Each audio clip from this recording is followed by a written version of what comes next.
함께 사도신경으로 신앙 고백을 하겠습니다. 나는 전능하신 아버지 하나님, 천지의 창조주를 믿습니다. 나는 그의 유일하신 아들, 우리 주 예수 그리스도를 믿습니다.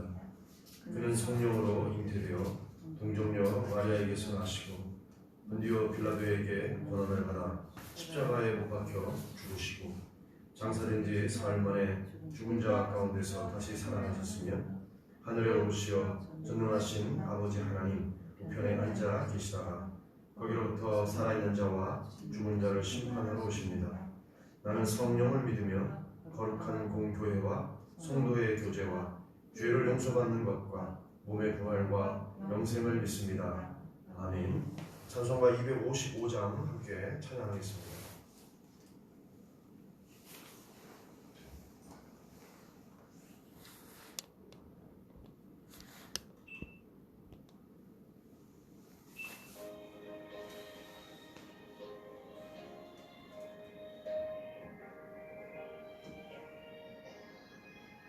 너희 죄 흉악하나 눈과 같이 있겠네.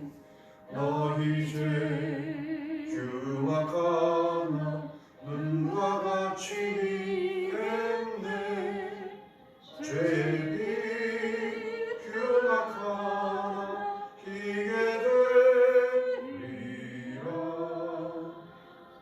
주홍빛 같은 내 죄, 주홍빛 같은 내 죄, 눈과 같이 이겠네. 눈과 같이 이겠네. 악한 죄 벗으라고 주님 너를 부르네. 악한 죄 벗으라고 주님 너를 부르네. 하나님 그 신사 아니었소라. 악한 죄 벗으라고 악한 죄 벗으라고 주님 너를 부르네. 주님 너를 부르네. 간주 나옵니다.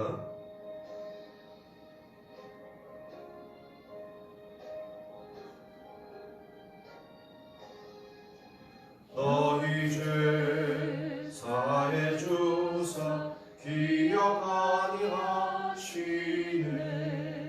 너희 죄 사해 주사 기억 아니하시네. 불쌍한 사람들아 오라 하시네. 너희 죄 사해 주사 너희 죄 사해 주사 기억 아니하시네. 기억 아니하시네.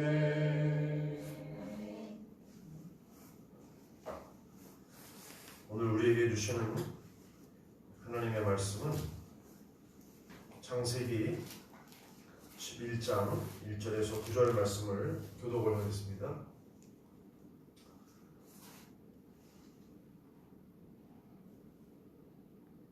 온 땅의 언어가 하나요 말이 하나였더라.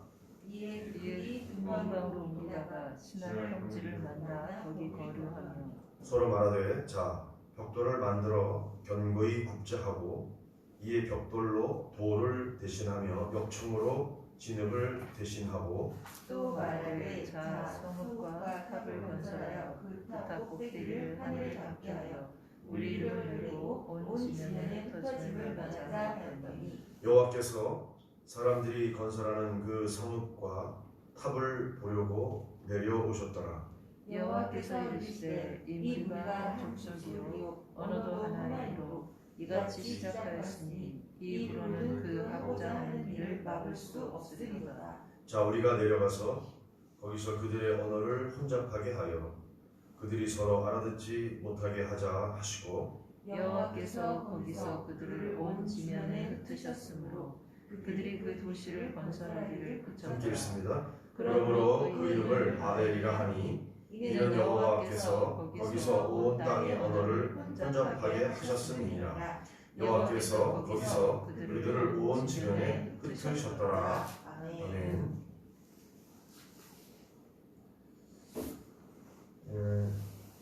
이제 새해 1월 2일부터 다시 이제 말씀을 읽어가는데 창세기 1장, 2장 시작되었고 오늘까지 읽으면 우리가 창세기 10장, 11장까지를 읽어요. 그런데 주일날 이제 구약 성경 개관, 또 신약 성경 아주 짧게 개관을 했는데 잘 못 알아들었다고 하더라고요.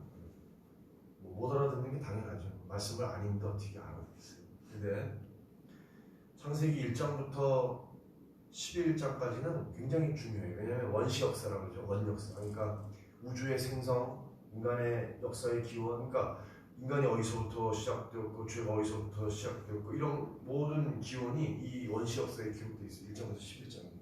12장부터는 뭐예요? 이스라엘 역사죠. 족장 아브라함, 이삭, 야곱, 요셉에 이르는 이 족장들의 역사가 12장부터 시작돼요. 그러니까 이제 내일부터는 이스라엘 역사가 구체적으로 이제 하나님의 역사 가운데 어떻게 인도에 나가시는가. 그런데 하나님의 역사, 하나님이 역사를 인도에 가시는 모티프는 뭐냐면 구속사예요. 우리 인간의 이제 이 시원에 대해서 이 원역사에서 다뤘는데 인간이 타락하거든요. 1장, 2장에 하나님의 창조, 엿새 동안의 창조 질서, 그거를 이제 간단하게 이제 설명을 하고 넘어가면 이런 표로 하나 그릴 수 있어요. 이 6칸인데 이 왼쪽에 1, 2, 3일 각 날짜에 이제 하나님이 창조하신 거에 맞춰서 이 오른쪽 칸에 넷째 날, 다섯째 날, 여섯째 날 이게 이제 서로 상응이 돼요. 왜냐하면 첫째 날에 빛이 있으라 하셨잖아요. 하나님의 창조는 하나님의 주권적인 창조고요. 두 번째 말씀으로 창조한 거고 그 말씀으로 창조한 결과가 어떻게 돼요? 언제나 성취잖아요. 그러니까 말씀하시면 말씀대로 되니라, 그대로 되니라. 그것을 하나님이 보시기에 창조의 결과는 좋았다. 그러니까 하나님의 말씀으로 권능 가운데 창조하셨고 또 이 제가 표를 보여드린 이유는 뭐냐면 질서를 부여하셨다는 거죠.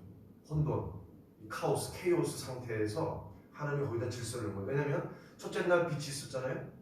근데 그 표의 오른쪽에 상응하는 게 일월 성신, 해와 달과 별들, 빛과 일월 성신이 맞잖아요. 근데 둘째 날은 궁창, 하늘과 하늘 위의 궁창인데 그 하늘 위의 하늘.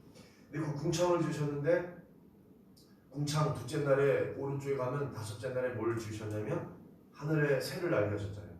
그러니까 새와 물고기 이 두 종류를 5일째 지으셨어요. 3일째는 첫째 날 빛, 둘째 날 궁창, 셋째 날은 바다와 식물을 만드셨어요. 자, 그러면 그 3일에 해당되는 오른쪽 칸은 여섯째 날에 왼쪽에는 이제 바다와 식물인데 여섯째 날에는 동물, 식물을 먹이려 하는 동물, 그리고 맨 마지막에 사람, 인간. 그래서 하나님의 창조는 절정이 뭐냐면 하나님의 형상을 닮은 인간이라는 거죠. 그러니까 인간을 마지막에 창조하시는데 마지막 창조의 대상인 인간을 위해서 그 모든 환경, 여건, 자연이죠. 조건을 다 형성하신 다음에 마지막 날째 날에 인간을 창조한 거죠. 2장에 보면 에덴 동산이 나와요. 에덴 동산에 함께 있었던 부부, 그 아담과 하와. 하나님이 이제 여섯째 날 창조를 마치시고 일곱째 날 안식하셨어요. 왜냐하면 하나님 힘들어서 쉬신 것이 아니라 우리 인간에게 인간이 여섯째 날 창조됐는데 일곱째 날이 하나님의 안식이잖아요. 안식일이죠. 그러니까 우리 인간은 창조되고서 안식으로부터 맞는 거예요. 일을 하고 안식하는 게 아니라 안식하고 일을 하는 거예요. 하나님이 어떤 일을 맡기셨냐면 이 하나님이 지으신 모든 것들을 하나님을 대신해서 위임받아서 그 전권을 다 위임받아서 이 모든 것들을 다스리고 하나님의 초기기적인 역할을 하도록 하셨어요. 창세기 1장 26절 한번 읽어보겠습니다. 오늘 창세기를 이렇게 개관하는 이유는 이제 구체적으로 이렇게 이제 좀 해야 될 것 같아서 자 1장 26절 읽겠습니다. 한번 26절 하나님이 보시기 어떻게 좋았는가 읽겠습니다. 하나님이 이르시되 우리의 형상을 따라 우리의 모양대로 우리가 사람을 만들고 일이에요. 그들로 바다의 물고기와 하늘의 새와 가축과 온 땅과 땅에 있는 모든 것을 다스리게 하자 하시고. 여기 1장 26절에는 짧은 한 절이지만 하나님이 어떻게 인간을 지으셨고 인간에게 무엇을 맡기셨나 하는 게 들어가 있는 아주 중요한 구절이에요. 하나님은 하나님의 형상을 따라서 우리 인간을 지으셨어요. 무슨 얘기냐면 하나님 영적인 존재이시니까 모양이 없어요. 눈으로 볼 수 없는 거죠. 근데 그 하나님이 영적인 존재이신 하나님이 우리 인간을 하나님의 형상대로 지으셨다는 것은 영적인 존재로 만드셨다는 거죠. 우리 인간은 영적인 존재이기 때문에 영이신 하나님과 영적인 교통, 그러니까 교제할 수 있는, 인간만이 하나님과 교제할 수 있는 거죠. 그러니까 하나님의 교제의 상대 파트너로 우리 인간을 만드셨다는 거죠. 그리고 우리에게 맡기시는 것이 뭐냐면 바다, 또 궁창 하늘, 바다의 물고기, 하늘의 새와 이 땅에 있는 가축, 가축은 배마, 우리 네 발로 걷는 짐승들, 그다음에 온 땅과 땅이 기는 모든 생물들, 모든 것을 다스리게 하자. 그러니까 하나님의 형상대로 지음을 받은 인간은 하나님의 자녀죠. 하나님과 교제하는 하나님의 그 닮은 존재, 산식, 하나님의 자녀된. 그리고 여기는 다스리자라는 것은 왕이에요. 왕이 다스리는 건데 하나님이 우리에게 왕권을 주신 거죠. 킹십, 산식과 킹십, 자녀됨과 왕의 권세. 하나님을 대신해서 만물을 하나님을 대신하여 다스리는 이런 일을 주신 것이죠. 자, 27절을 제가 읽을 테니까 28절을 합독합니다. 27절, 하나님이 자기 형상, 하나님의 형상, 곧 하나님의 형상대로 사람을 창조하시되 어떻게 지으셨어요? 남자와 여자로, 아담과 하와, 남자와 여자를 창조하시고 하나님이 그들에게 복을 주시며 하나님이 그들에게 이르시되, 자 뭐라고 했어요? 생육하고 번성하여 땅에 충만하라, 땅을 정복하라, 바다의 물고기와 하늘의 새와 땅에 움직이는 모든 생물을 다스리라 하시니라. 다스리라 하신 것이 뭐냐면 하나님의 명령이에요. 그러니까 하나님이 주신 명령은 뭐냐면 이 땅에 있는 모든 것들을 정복하고 다스리는 거예요. 근데 그 앞에 어떤 단서, 하나님의 말씀이 있냐면 그들에게 뭘 주셨어요? 복을 주셨어요. 복을 주셨어요. 이 복은 뭐냐면 물론 우리가 생각하는 복, 뭐 건강하고 또 물질적인 뭐 부족이 없고 이런 것도 복이지만 그거보다 근본적인 복은 어떤 복이겠어요? 하나님과 어떤 관계냐, 하나님과 평안하냐, 하나님과 화목하냐, 그거예요. 그냥 하나님과 평안하고 하나님과 화목한 것이 가장 큰 복인 줄 믿습니다. 그래서 이렇게 하나님께 예배하고 하나님께 나와서 찬양과 기도를 드리시다는 건 이건 복 중에 가장 큰 복이에요. 사실은 지금 누가 제일 복이 있느냐? 로이가 제일 복이 있는 거예요. 어렸을 때 이 부모의 손에 이끌려서 하나님의 전에 나와서 하나님과 교통하는 그 가운데 있다는 것 자체가 큰 복이에요. 그래서 하나님의 복을 주셨는데 어떤 말씀을 주시냐면 이 땅에 생육하라, 번성하라. 번성하는 말씀을 주셨어요. 이거 굉장히 중요해요. 왜? 남자와 여자로 만드셨어요. 인격적인 두 존재가 서로 도와요. 서로 보완해요.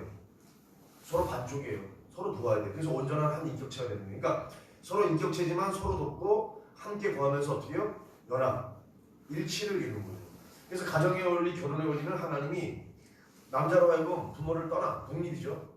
독립해서 둘이 연합하여 하나 되어서 두 부부가 어떻게 해요? 한 몸을 이룰지니라. 연합, 일치되는 거예요. 그게 하나님의 원리인데 그렇게 해서 어떻게 하느냐? 땅에 충만하고 생육 번성해서 땅에 충만한, 이게 하나님의 뜻이에요. 9장 1절에 한번 봐보세요. 창세기 9장 1절. 하나님의 명령 읽으세요. 시작. 하나님이 노아와 그 아들들에게 어떻게 해요? 복을 주시며 그들에게 이르시되 생육하고 번성하여 땅에 충만하라. 하나님이 맨 처음에 누구를 만드셨죠? 우리의 시조 아담. 그럼 인간의 역사가 시작된 거예요. 그런데 문제는 뭐냐면 3장에서 어떤 일이 있었어요? 하나님의 명령에 불순종하는 최초의 범죄 사건이라는 거죠. 3장에서 불순종 아담과 하와의 사건이 있고 4장에 가서 가인과 아벨의 사건이 나와요. 형제를 죽이는 사건이 나와요. 인류 최초의 살인. 그러니까 구속사라는 건 결국은 하나님이 좋게 하나님의 주권으로 질서를 부여해서 말씀으로 창조했고 그게 성취되어서 하나님이 좋게 만드신 창조였는데 어떤 게 개입되냐면 인간의 죄가 개입돼요. 타락이에요. 근데 이것을 온전히 회복하는 역사를 뭐라 그래요? 구속의 역사. 그래서 하나님의 이 역사에 주관하시는 기준 관점은 뭐냐면 구속의 역사예요. 그래서 이 성경을 구속사적으로 봐야 되는 거예요. 이 창조를 받은 우리 인간이, 피조된 인간이 하나님 앞에 범죄했고 그 범죄한 결과 우리 인류가 타락했다는 거잖아요. 이게 언제예요? 아담의 범죄가 모든 여인의 후손이 우리 인간에게 유전되는 거죠. DNA가. 죄의 형질이에요. 근데 보세요. 인간은 그냥 놔두면 어떻게 되느냐? 오늘 역사가 결국은 바벨탑이라는 건 어떤 역사예요? 반역의 역사예요. 하나님을 대적하는 거예요. 근데 저는 인간을 철저하게 죄악의 대상으로 봐요. 왜냐면 어쩔 수 없어요. 그냥 놔둬보세요. 죄 지을 생각, 자기가 스스로 하는 것도 있겠지만 사단이 생각을 주니까 악한 생각, 죄의 유혹 이것들로 인해서 생각을 하게 되고 그걸 마음에 푸는 걸 행위를 하잖아요. 말을 하고. 그러니까 이게 자 하나님이 아까 우리가 창세기 1장 28절과 9장 1절에 생육하고 번성하라 땅에 흩어져라 라고 명령하셨는데 자 바벨탑 오늘 우리가 말씀을 읽었는데요. 뭐 다 할 수가 없으니까 어떻게 하겠다는 겁니까? 한마디로 말하면 우리가 모여서 흩어지면 죽는다. 단결하라. 기치를 들었잖아요. 하나님의 기치가 아니라 어떤 기치를 들었죠? 어떤 깃발을 들었죠? 인간의 기치입니다. 이거를 인본주의라고 하는 거죠. 자, 제가 아담의 창조를 하나님이 시작하셨는데 인간의 타락으로 말미암아 하나님이 어떤 일을 작정하신 거죠? 40일 주야를 물로, 다시 말하면 홍수로 이 땅을 어떻게 해요? 쓸어버리시는 거죠. 심판입니다. 물로 심판하는. 그러니까 왜 뭉쳐서 그들이 높은 데를 쌓아요? 하나님이 만약에 물로 우리를 심판하시더라도 우리가 버텨보자는 거죠. 어떻게 높은 데 올라가면 되니까. 그래서 높은 성을 쌓는 거예요. 탑을. 지금도 이라크 쪽에 그 바벨론 평야 우리 성경에 신할 평지로 나와요. 거기 가면 지구라트들이 있어요. 지구라트라는 게 조그만 어떤 탑 같은 건데 지금은 작은 것들이 있지만 이 창세기 11장에 나오는 이 규모는 엄청나요. 근데 하나님이 나중에 흩으시잖아요. 그러니까 언어가 흩어지고 하나님이 이걸 지진을 통해서 땅이 꺼지면서 3분의 1이 깔아앉아요. 위에 3분의 1은 불이 타요. 그리고 나머지 3분의 1 정도가 남아있는 게 지금 한 60여 개가 아직도 자국이 남아있어요. 그러니까 보세요. 11장을 다시 우리가 주목해보면 온 땅의 언어가 몇 개예요? 하나. 지금은 언어가 3,000개가 넘어요. 그러니까 언어가 다르다는 것은 어떤 언어 단위의 어떤 소수 부족들이 있다는 거죠. 이 부족에게 복음이 다 들어가야 주님이 오시는 거예요. 그런데 말이 하나였더라. 그러니까 우리가 왜 지금 헬라어 공부해야 되고 히브리어 공부해야 되고 라틴어 공부해야 돼요? 고민해 보셨어요? 저는 전공은 영어지만 고등학교 때 제2외국어를 독일어로 했어요. 독일어 생각도 잘 안 나요. 200, 25밖에 생각 안 나요. 헬라어 다 까먹었죠? 히브리어 목사가 계속 봐야 이 원문을 보는데 생각 안 나죠? 라틴어 한 번 잊어버리고 까먹죠? 그렇게 되는 거예요. 왜 이렇게 됐느냐? 오늘 이유가 나와요. 2절 그들이 어디로 옮겼어요? 네, 신할 평지로 간 거예요. 어디 있었겠습니까? 노아의 홍수 때 그들이 살아남았죠? 뭘 타고 살아남은 거예요? 네, 방주를 타고 살아남았습니다. 방주가 어디에 걸쳐 있었냐면 제가 오늘 사진을 찍어 왔는데 저기 보여드려야 되는데 옮기지 못했어요. 아라나산을 찍어 왔어요. 우리 집에 사진이 하나 있고 책에 있는 걸 찍어 왔는데 내일 보여드릴게요. 아라나산 꼭대기는 아직도 만년설이 덮여 있어요. 그 눈 속에 방주가 있어요. 인공위성에 포착되기도 하고 하고편이라는 사람 올라와서 보기도 하고 아들하고 올라와서. 근데 그 방주의 형태는 길쭉하잖아요. 300규빗, 뭐 높이가 뭐 30규빗 뭐 이렇게 이제 폭이 10규빗 이런 식으로. 그런데 한 200에서 300m 돼요 길이가. 그리고 거기 보니까 용적률을 따져보면 해양 생물들, 물에 살 수 있는 동물들을 빼고 모든 육지의 동물들 다 태우고도 남아요. 반은 채워. 그리고 반은 뭐예요? 거기 짐승의 먹이를 채웠을 거고 인간의 양식도 채웠을 거고 그렇게 해서 물에 떠 있는 존재죠. 근데 그 방주가 어디에 걸리냐면 아라나산에 걸려요. 그러니까 아라나산으로부터 해서 지금 아르메니아 지경으로부터 이 시날 평지로 인간들이 옮겨온 거예요. 근데 옮겨와서 한 것이 뭐냐면 3절이에요. 인간들이 어떻게 하나 보세요. 기치를 들고 읽겠습니다. 서로 말하되 자 벽돌을 만들어 견고히 굽자 하고 이에 벽돌로 돌을 대신하며 역청으로 진흙을 대신하고 4절도요. 또 말하되 자 성읍과 탑을 건설하여 쌓아서 그 탑 꼭대기를 하늘에 닿게 하여 우리 이름을 내고 온 지면에 흩어짐을 면하자 하였다. 자 보세요. 온 지면에 흩어짐을 면하자. 하나님 어떻게 아까 뭐라고 말씀하세요? 온 땅에 흩어져서 번성해서 하나님의 위임 명령대로 만물을 다스리는 문화 명령을 주었거든요. 이 문화 명령이 하나님이 cultural mandate, 그래서 땅을 정착하고 문화를 일구고 이것을 우리에게 명령했는데 이들은 반대로 갑니다. 여러분 인간은 원칙적으로 하나님을 반대해요. 제가 그걸 어디서 경험하느냐? 교회 안에서 경험해요. 그 중요한 발견이에요. 일반 믿지 않는 사람 속에서 발견하는 게 아니라 하나님의 교회 속에 하나님의 역사를 저지하고 방해하는 세력들이 있어요. 이거는 기독교 2000년 역사가 증명해요. 성경의 역사가 그래요. 보세요. 하나님은 온 지면에 흩어져서 번성해서 충만해서 하나님을 대신해서 만물을 다스리라고 했는데 보세요. 온 지면에 흩어짐을 면하자예요. 하나님은 흩어져라 9장 1절. 근데 그 명령에 절대로 반대하는 거예요. 흩어짐을 면하자. 뭉쳐라. 모여라. 왜? 언어가 하나거든요. 언어가 하나이기 때문에 이들이 일치단결하는 거예요. 이 중심에 누가 섰어요? 니무롯이에요. 니무롯.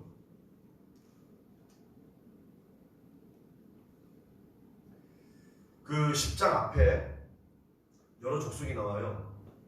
노아로 인해서 새롭게 인류가 시작되죠. 아까 아담을 통해서 하나님이 인류를 시작했는데 6장, 7장, 8장, 9장의 대홍수 사건, 그 노아를 제외한 노아의 일가를 제외한 온 인류를 하나님이 멸절시켰어요.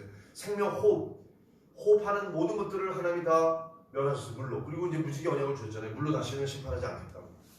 그럼에도 불구하고 어리석은 인간들은 높은 성을 쌓아서 정말 하나님을 대적해보자. 물론 우리를 다시 심판할지라도 우리가 흩어지지 않는 이런 일을 해보자 하고 그들이 높은 성을 쌓고 이게 보세요. 고대인의 우주관은 높은 쌍을 쌓아가면 누구에게 닿는 거예요? 하나님에게 닿는 겁니다. 그러니까 하나님하고 한번 해보자는 거예요. 겨뤄보자는 겁니다. 인간은요 자연적인 상태에서 하나님을 대적해요. 이게 놀라운 발견이에요.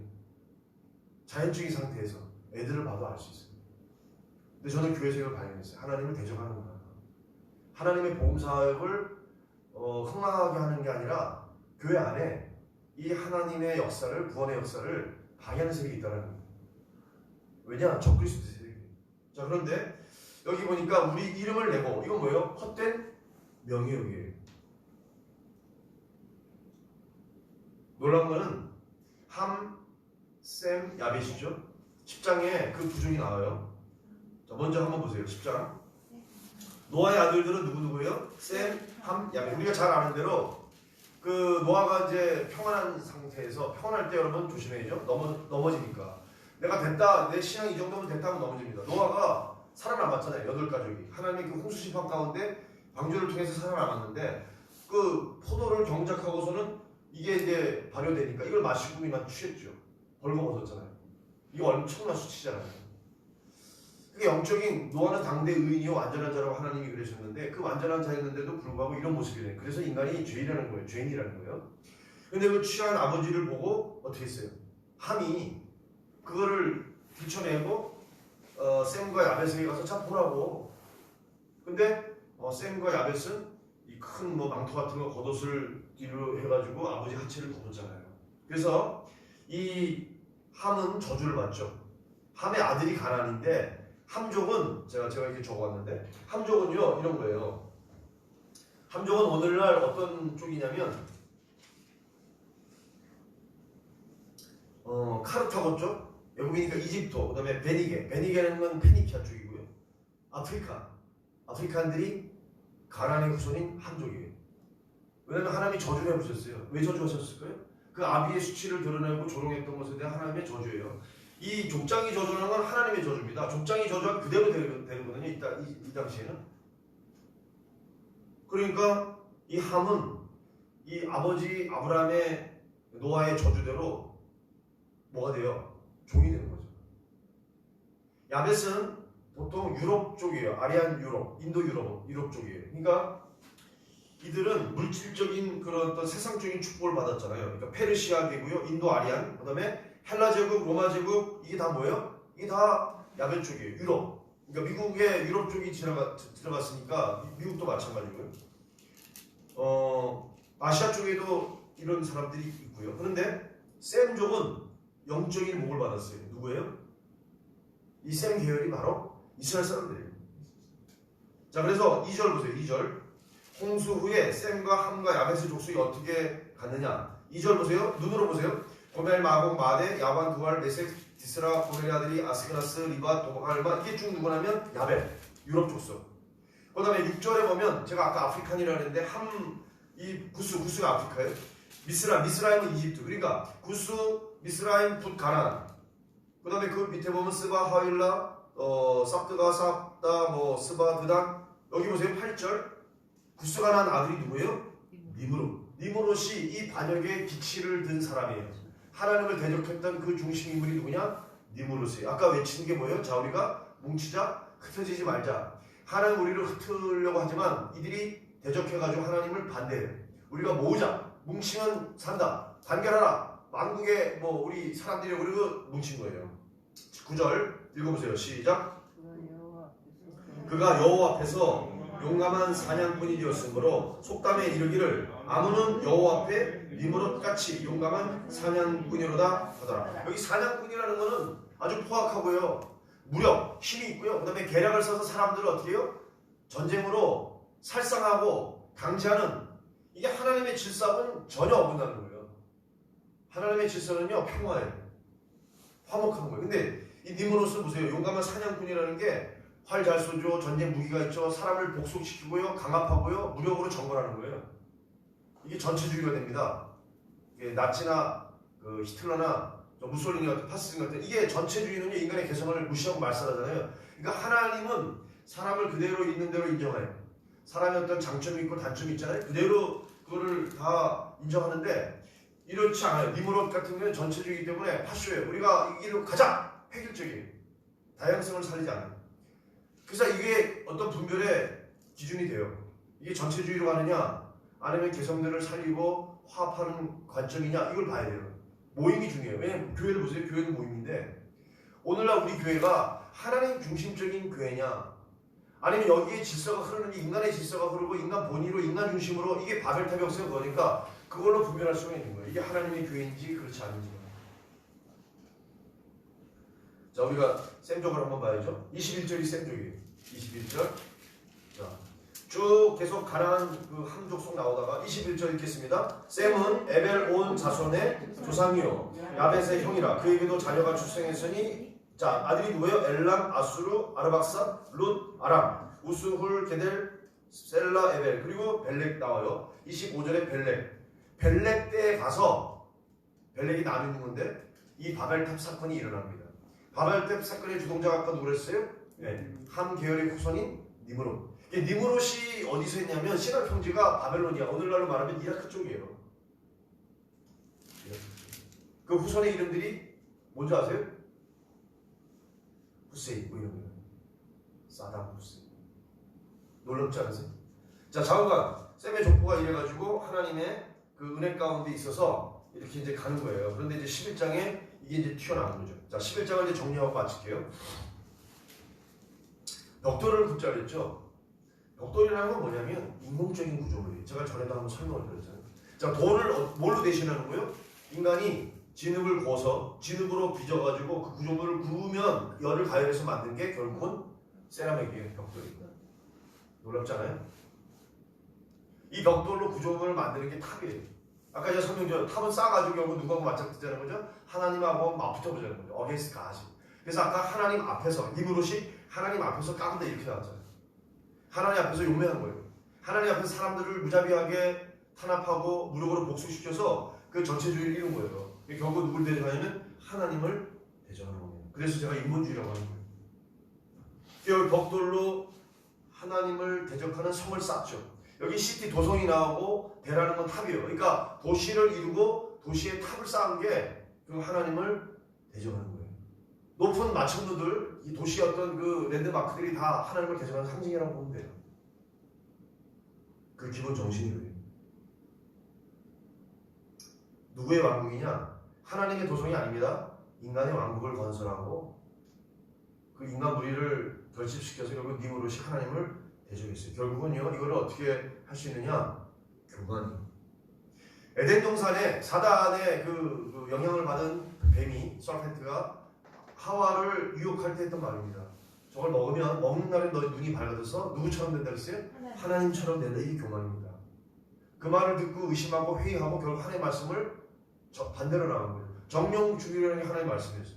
죽을까 하노라 그러다가 정령 죽지 않으리라고 하는 거꾸로 되는 게 결국 하나님의 말씀을 의심하고 회의가 들었던 거예요. 그게 교만이에요. 불순종이에요. 그런데 이 바벨탑 사건은 결국 한마디로 말하면 인간의 교만입니다. 교만은 뭐냐? 하나님을 대적하는 것이 교만이에요. 대를 쌓아서 높은 대, 그 성꼭대기를 하늘에 닿게 하자. 아까 말씀드렸습니다. 하나님이 물론 우리를 심판하실지라도 우리가 버틸 수 있다. 하나님을 정면으로 대결하는 거예요. 이게 벨렉 시대에 있었다고 아까 제가 말씀을 드렸어요. 어떻게 하느냐? 진흙을 부어서 역청으로 발라요. 그러니까 아스팔트 pit이 오늘날 그 도로 만드는 거 아스팔트를 바르니까 싸울 수가 있는 거죠. 계속해서 접촉해서 싸우는 거예요. 근데 이것을 성경은 뭐라 그랬냐면 우리 이름을 내고 4절에 헛된 명예의 탑이다. 이게 이들이 이 니무롯을 중심으로 인류가 이 탑을 건축한 동기가 목적이 뭐냐? 우리 이름을 내자는 거죠. 하나님의 이름이 아니에요. 샘이라는 게 하나님의 이름인데 샘. 하나님의 이름을 내는 게 아니라 이 벽돌로 탑을 쌓아서 유대의 어떤 학자 필로라고 하는 사람이 어떤 말을 했냐면 이 건축할 당시에 벽돌에다가 자기들의 이름을 새겨놨다는 거예요. 인간의 이름을 하나하나씩 이 벽돌을 쌓았다는 겁니다. 그 벽돌을 이름을 새긴 벽돌을 쌓아서 만든 것이 바벨탑이에요. 자, 정리합니다. 하나님을 대적하는 교만이었고요. 그들의 이름을 내려고 하는 헛된 명예욕에 불탔던 누구 중심? 인간 중심, 사람 중심의 탑이었기 때문에 이 인본주의를 하나님이 여지없이 무너뜨린 거예요. 하나님에 의해서 실패할 수밖에 없어요, 여러분. 왜 인본주의가 무섭냐? 제가 왜 그렇게도 인본주의에 대해서 그렇게 여러분들에게 경고하느냐? 하나님이 반드시 이걸 내려오셔서 심판하게 되어 있어요. 하나님의 심판을 받기 때문에 이걸 깨달아야 돼요. 자, 코로나를 이렇게 정리해 보겠습니다. 코로나는 위기면서도 동시에 기회인데요. 어떤 위기냐? 하나님이 인간의 이 교만과 탐욕에 대한 철저한 심판이 코로나 사태예요. 인간이 그토록 교만했잖아요. 지금 이제 2021년에 암이 전국될 거라는 이제 전망들이 나오는데 인간이 그렇게 극도로 교만한 거죠. 우리가 질병도 다스릴 수 있다. 인간 그 결혼 지도가 이제 거의 다 해석되니까. 그러면 염기 서열을 변형시켜서 유전자를 조작해서 사람을 이제 어떻게든 우리에게 좋은 방법으로 하겠다라고 하지만 좋은 게 아닙니다. 결국 인간에게 좋지 않아요. 하나님 없는 사람 중심의 그런 사고, 그런 운동, 그런 과학, 그런 역사는 하나님 반드시 심판하게 돼 있어요. 왜? 하나님의 권한을 침해하는 거기 때문에 그래요. 지금 바벨탑 사건은 하나님의 영역을 반드시 침해한 거기 때문에 심판하신 거고요. 과학도 마찬가지고 우리의 문화사조 모든 사상이요 하나님을 대적하는 쪽으로 가면 하나님은 파멸시킬 수밖에 없는 거죠. 결국 바벨탑은요 하나님의 심판으로 어떻게 됐어요? 실패했어요. 하나님이 아까도 말했듯이 지진과 화재를 나게 하고 그들의 언어가 혼잡하게 3,000개로 쪼개지기 전에 3,000의 언어로 인간이 이제는 소통이 안 됩니다. 아담과 하와 부부가 한 언어로 시작했지만 지금 3,000여 종의 종족 언어로 하나님이 온 지면에 흩어지게 하셨어요. 보세요. 하나님 편에서는 하나님의 그 원래 명령대로 이루시는 거예요. 인간의 편에서는 심판이 되는 거죠. 하나님이 그 바벨탑을 멈추게 하고 언어를 혼잡해서 그들을 흩으신 건데 하나님의 일을 하신 건데 우리 편에서는 하나님이 심판하신 거라고요. 그 일을 멋지게 하신 거예요. 물론 초대교회 오순절 성령 강림 사건 때 어떤 걸 보게 되냐면 각 사람들이 난곳 방언으로 그 제자들이 하나님의 복음 선포하는 것을 들어요.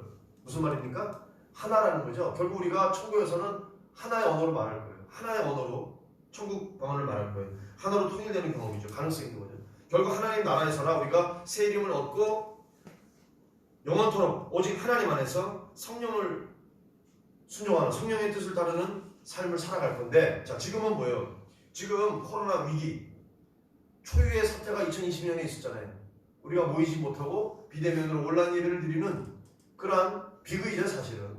왜 이 비극이 빚어졌는가? 제가 설교 시간에 말씀드렸죠. 정확하게 하나님께서 말라기 1장 10절 말씀이에요. 누가 성전문을 닫을 자가 있었으면 좋겠다. 그것이 정확하게 이루어졌던 해가 2020년이에요. 정말 우리가 예배가 회복되지 않으면요, 예배는 무엇입니까? 수가성령님과 예수님과의 대화에서 예루살렘에서도 말고 그리심산 이 여인이 있던 그 사마리아도 아니라 그랬어요.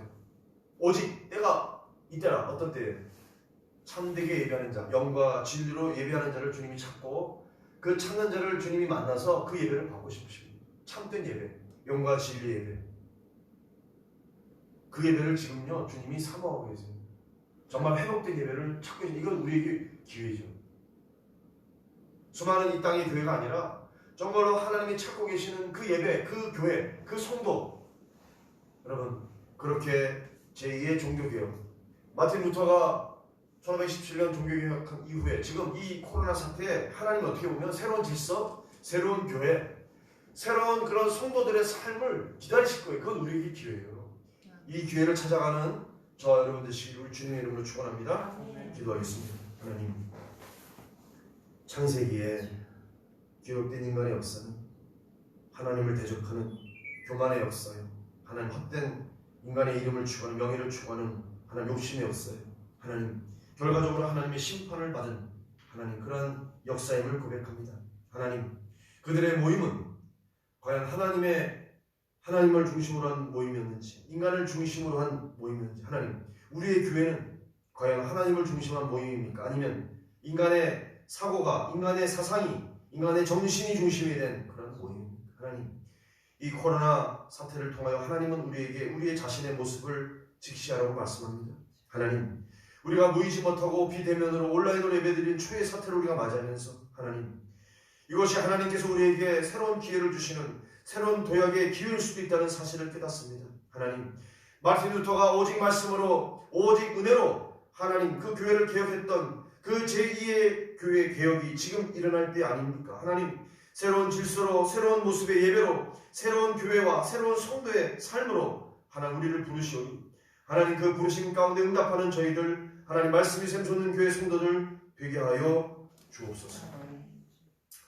이어서 주기도문으로 예배를 표합니다. 하늘에 계신 우리 아버지, 아버지의 이름을 거룩하게 하시며 아버지의 나라가 오게 하시며 아버지의 뜻이 하늘에서와 같이 땅에서도 이루어지게 하소서. 오늘 우리에게 일용할 양식을 주시고 우리가 우리에게 잘못한 사람을 용서하여 준 것 같이 우리 죄를 용서하여 주시고 우리를 시험에 빠지지 않게 하시고 악에서 구하소서. 나라와 권능과 영광이 영원히 아버지의 것입니다. 아멘.